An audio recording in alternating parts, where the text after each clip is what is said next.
MK TV Hindi story. जादुई जूते। एक समय की बात है। एक शहर में एक मोची रहता था। वह सुबह से शाम तक अपने काम में लगा रहता था। उसे दुनियादारी से कोई लेना देना नहीं था। सड़क के किनारे छोटी सी जगह में वह अपना जीवन यापन करता था। उसे अपने काम में महारत हासिल था। एक से एक जूते बनाने के लिए शहर के लोग उसी के पास आते थे। एक बार वह अपने काम में लगा हुआ था, तभी एक सन्यासी अपने लिए जूते बनाने का विचार लेकर उसके पास आया। उसके कपड़े फटे हुए थे और उसकी हालत भी अच्छी नहीं दिख रही थी।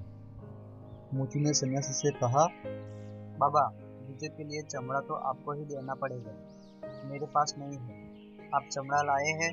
सन्यासी ने एक पेड़ की छाल मोची को दे दी और कहा, तुम इसके जूते बनाओ। मोची ने जैसे ही पेड़ की छाल को स्पर्श किया, वह सोचने लगा कि यह तो चमड़े से भी मजबूत है। वह सन्यासी से पूछ बैठा, किस पेड़ की छाल है ये? लेकिन सन्यासी ने उसकी बात का कोई जवाब नहीं दिया और मुस्कुराते हुए कहा, मुझे जल्दी निकलना है, तुम अपना काम शुरू करो। तभी मोची अपने कार्य में लग गए और कुछ घंटों की मेहनत के बाद मोची ने सन्यासी के लिए शानदार जूते बना देता है। मोची खुशी से सन्यासी को जूते पहनने के लिए बुलाता है। कई बार आवाज देने पर सन्यासी उसकी आवाज नहीं सुनते हैं तो वह अपनी जगह से उठकर सड़क पर आकर यहाँ वहाँ दिखने लगता है, लेकिन इन सन्यासी का कहीं कुछ अता पता नहीं चलता।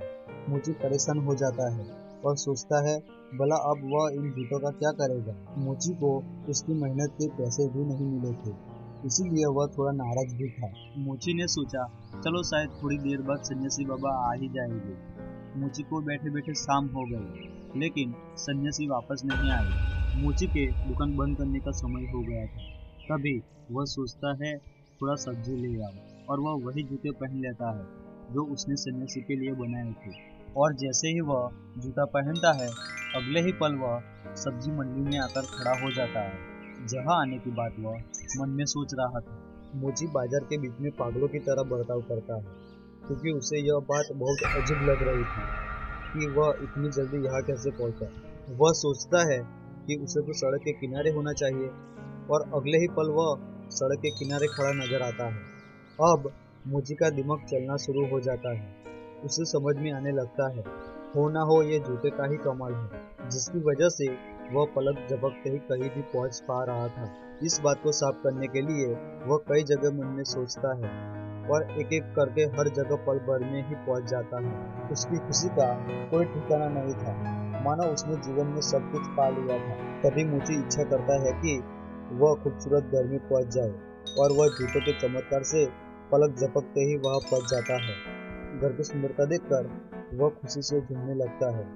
ऐसा लगता है मानो यह घर उसी के लिए बना हो। वह डाइनिंग टेबल में रखे अखबार को उठाकर पढ़ने लगता है।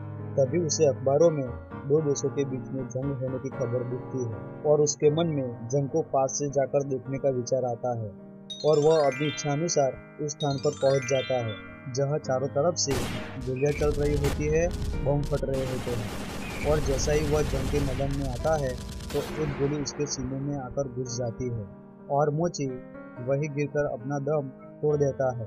और ऐसे मोची के बिना सोचे समझे किए गए विचार की वजह से उसका जीवन खत्म हो जाता है।